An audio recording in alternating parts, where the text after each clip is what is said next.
shaggarif kan egereetu caala kana ammaarra. Dachee miidhagduu soortuu qalbii taatee fi qottee dilbii irraa galchitu irratti hundoofte.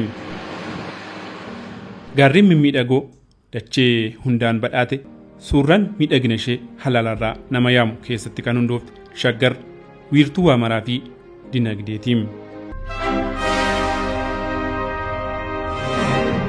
Amma haay beela akkatan qubaadha farramaan amma gini iskiriiptota na farra. Leetira 24 haga 27 amma kan argachaa jirru sa'a takkarra. Carraa akkanaan argannu hunduu faffacofneet amma madan waanuma argannu hojjenna.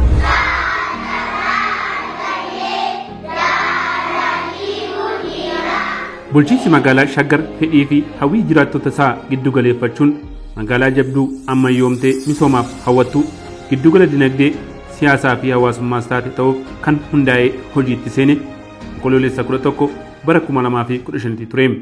Uummanni Oromoo qabsoo hedduu keessa darbee bu'aa ba'ii hedduu keessa darbee injifannoowwan hedduus argatee jira.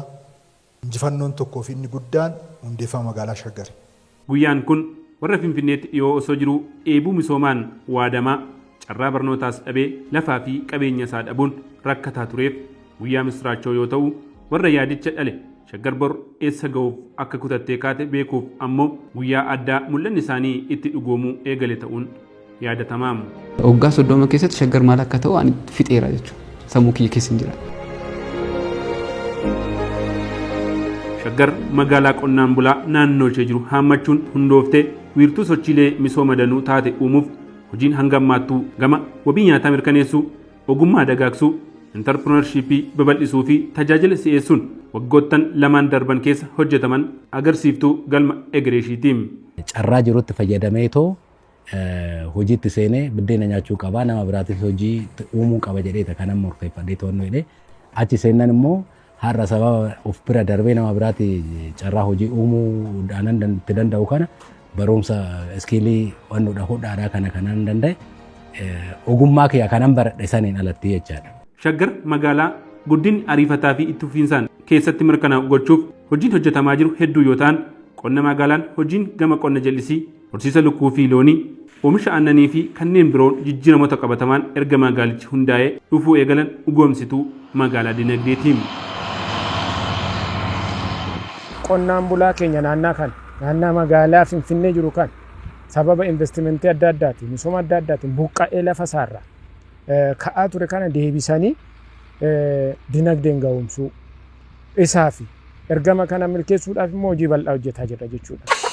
Akkuma kan siraafaa hojjeta kunuma manumatti taa'ee daa'ima guddifata akkas odumeennu amma carraan kun nu uumame. Hooggansi daran nutti hiikee nu deeggaraa ogeessin waliin oolaa goota sadan darban kana keessatti jijjiirama bal'aan dhufeera. Dukkana keessaa ifa jechuun hin danda'ama. Baatii 3 erga jalqabne leetira 24 haga 27 amma kan argachaa jirru sa'a takkarra. Fayyadamummaa qonnaan bulaa guddisuuf jireenya magaalaa fi misooma qonnaa walitti dhiyeessuun magaalaa jijjiirama bu'a qabeessa galmeessaa jirudha. Balfa Finfinnee gadi ba'u qofaatiin miidhamaa ture kana irraa hambisuudhaan oomishee of danda'u of bira darbee gabaaf akka oomishu dinagdeensa akka gabbatu wabii ta'uuf hin danda'amee jira jechuudha. Amma akka Shaggaritti lafa hektaara 81,000 oomishaa kan jiru jechuudha. Kun hangam oomisha dabalee wabii nyaataa magaalaa mirkaneessuu irratti gahee baay'ee taphata jechuudha. Osoo Finfinnee jala jiranuu carraa barnoota gahaa dhabuun afaan ofiinis barachuu hafuun dhibii biroo furmaata barbaadu rakkoo bulchiinsi magaalaa Shaggar erga hundaa'ee furaa jiru.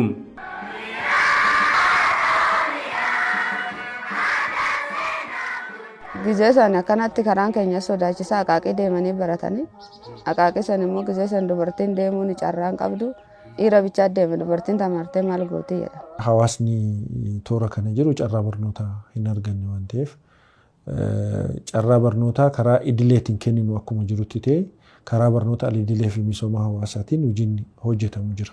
Uummanni baratu warri gubbaasa warri haadholii baratan nuun jedhani nu amma haay beela akkatan qubaadha farramaan. Amma gini iskiriiptota na farra. Bu'uuruma kanaan magaalichatti barnoota qulqullina qabuu fi walgitiinsi isaa mirkanaa'e kan daa'imman hunduu carraa barnootaatti argataa jiran beekumsa xabboo fi ogummaatti horatan akkasumas dandeettii kalaqa barattootallee dagaagsuu qaqqabamaa taasisuuf xiyyeeffannoon olaanaa kennamee hojii hojjetamaa jiruun bu'aan abdachiisaa dhufaa jira. Yeroo shaggar hundaa'u barataan ture gara barataa 286 kan ta'u ture barataa waliigala qabu. Barataan amma akka shaggariitti qabnu barataa 376 fi 907. Kuni maal agarsiisa? Manneen barnootaa dabalataan ijaaraa yoo deemnu barataanis gara mana barumsaatti dhufaa akka jiruu fi carraan barnootaa akka uumamuu danda'u taasiseera jechuudha.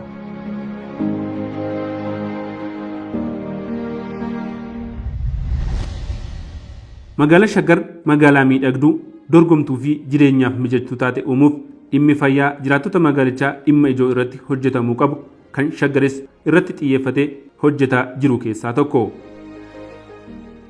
Buufataalee fayyaa 24 irraa buufata fayyaa 32 irraan dhuma bara 2017 irratti gahuu qabnannee karoorfannee yeroo ammaa kana buufataalee fayyaa 30 tajaajila kennaa jiran jechuudha. Bariisaa magaalaa Shaggar irraa kaanee buufataalee fayyaa 6 tajaajila akka jalqaban gochuu dandeenya jirra. Kana ijaarree meeshaatiin guunnee humna namaatiin guunnee tajaajila jalqabsiisuu dandeenya jirra. Na yaadadha bara 1992 akka garan irratti mana xiqqoon takka bichaa jira. Asirraasaa hundi hin jiru. Marmaraan ijaa hin jiru. Akkuma dhuftee akkabsi godha akkana na godha akkuma caaraniituma wanna si dhukkubu isaan homaa oduu wanna takka yaaliin biraan godhamee akkuma itti mante isaatti sii kennamu. Amma immoo erga magaalaa Shaggarii ijaaramee immoo godhamee kun keellan garanaa kun ijaaramee bakka faayidaa guddaa irraa argachaa jirra. Bulchiinsi magaalaa Shaggar rakkoolee kaleessa kenna tajaajila fayyaa danqan furuun kenniinsa tajaajila fayyaa haqa qabeessa qulqulluu fi ammayyaa ta'e kennuun milkaa'inoonni agarsiiftuutaan hedduun hojjetamaniiru. Akka waliigalaatti yeroo ammaa kana kumuleetiivii isaa olaallee wanti tajaajila fayyaa magaalaa Shaggar parsantii 57 waliigala kan jiru ta'uu isaati. Waggaa 3 booda hospitaala 3-4 qabna jechuudha. Jiraattoonni Shaggar fayyaaf jedhanii Finfinnee deemanii.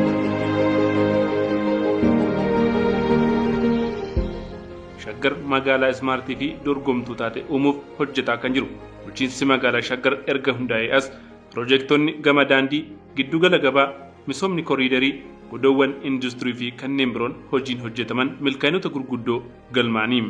Kanaan alattis humna qabu qindeessee karoora tiikii milkeessuun imala badhaadhinaa galmaan ga'uuf hojii magaalaa Shaggar tajaajila lammummaa, gaachana sirnaa, buusaa gonofaa fi gama carraa hojii uumuun hojjetaman agarsiiftuu milkaa'ina egereeshiitiim. Haaluma kanaan iddoo mul'ata isaa sana ga'uuf ammallee daandii hedduu soqataa tottolfataas kan jiru. Bulchiinsi magaalaa Shaggar waan yaade milkeessuuf sirna kenna tajaajilaa ammayyeessuun dhaqqabamaas taasisuuf sektoraalee hedduu keessatti tajaajila e-service hojiirra oolchaa jira. E-serviceen kun tajaajiloota manneen hojii 16 keessa jiran filatamanii tajaajila firoontii irratti abbaan dhibbaa mana isaa taa'ee tajaajilamuu danda'u. Baak ofiisii yookaan ammoo karaa duuba waajjiraa kan jiru akkuma jirutti ta'ee inni kun akkamitti tajaajila kennuu danda'a kan jedhu qorannoo bal'aa gaggeessinee soofteeriin kun misoomee yeroo ammaa tajaajila kennaa jira jechuudha. Kun ta'ee garuu iddoo biroo ga'uuf akka eeggatan bira qaqqabuuf hirmaannaan hawaasa maraa barbaachisaadha. Hojii kantiibaa qofa miti. Hojii bulchaa gandaa qofa miti. Hojii bulchaa kutaa magaalaa qofa miti. Qaamni hundaa kana keessa hirmaachuu qaba. Amma rakkoo keessa kan jirru caala Shaggariif kana eegareetu caala kana ammaarra.